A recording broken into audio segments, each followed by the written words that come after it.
এতিম হয়ে কাঁদি না কেন তোমরা বলতে পারো এতিম ছিলেন আমার নবী এতিম আমিও সুবহানাল্লাহ। ভাই একজন জানতো আমাদের মায়েদের দিকে, মায়েরা হয়তো দিব মনে করছে কিন্তু হয়তো লজ্জা আসতে পারছে না বেশি। মায়েদেরকে তো কত বলেছি 1000 বলেছে নাকি 1000 করে দরকার হলে একটা খাতা নিয়ে যান ওখানে নামটা লিখে নেবেন যান একটা খাতা নিয়ে সুবহানাল্লাহ সুবহানাল্লাহ।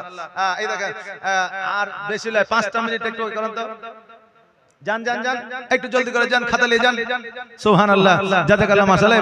ভাই আসেন না আচ্ছা 3 জনে 3000 করে দিতে পারবেন না তো এক কাজ করেন 6 জনে 1000 করে দেন 6 জনে 1000 করে দেন তা হবে না সুবহানাল্লাহ সুবহানাল্লাহ।